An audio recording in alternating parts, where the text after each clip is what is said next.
Hey folks, Chris Rich, AZ Fly Shop. You bet. I did a video about a week and a half ago on the Davy knot. My favorite knot to tie light tippet material to a fly. Very fast knot, very small. I love the knot. Go check out the video. Today I want to show you the knot that I use if I'm tying my second fly on a tandem rig, maybe a dropper, a hopper dropper rig, or maybe even fishing two flies in tandem. Sometimes you want to tie that to the eye of the hook. Sometimes you want it on a piece of leader that comes off to the side. We'll cover those knots in later videos. Oftentimes for me, I fish that second fly, I attach it to the bend of the hook. And I'm going to show you this knot. It's a one step further than the Davy knot, but I'm going to show you how fast it gets put together. And then I'll show you in slow motion how you tie that up for yourself. The knot's ready to go. Okay, it ends up, we've got it right here. It's a slip knot. I can slip it onto the bottom of the hook, pull it tight, I'm ready to fish. Now what I really like about this knot, it's small, it's very efficient, it's very quick, and I also like, even if I've got a little tiny tag there and I want to change out my hopper, okay, I grab onto it with the forceps, I can open that up, continue to leave it in the forceps, change out my top fly, my hopper, put my dropper back on, let go with the forceps, moisten it, pull it tight, I'm fishing. Saved me tying an extra knot. I love the knot. Let's take a look at it in slow motion. I'll give you a couple of different views on it. Here's one of my favorite features of this knot. You can grab a hold of the tag end from your hopper or your first fly.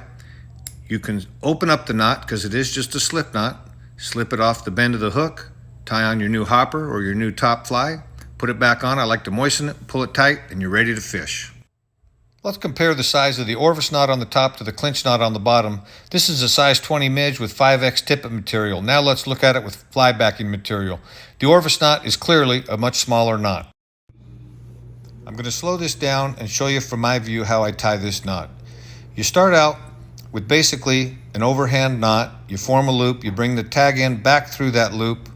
I grab that and then I send the tag end back through the second loop that I've formed one time. And then I put it back through that loop a second time. I've got my fingers right there.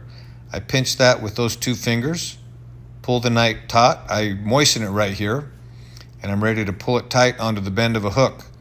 I can trim that tag end down and grab it with my forceps, open it back up, moisten it up, put it on the next hopper or the next top fly that I want to fish, and I've saved myself tying an extra knot in the middle of the day. Let's take a look at an automated version of the Orvis knot.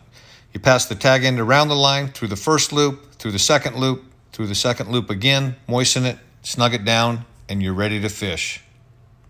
Folks, that's the Orvis knot. This is a knot that I use to tie my dropper to my hopper, or if I'm fishing a tandem rig, oftentimes I'll hook that Orvis knot to the bend of the hook and let that second fly dangle off the bend of the hook.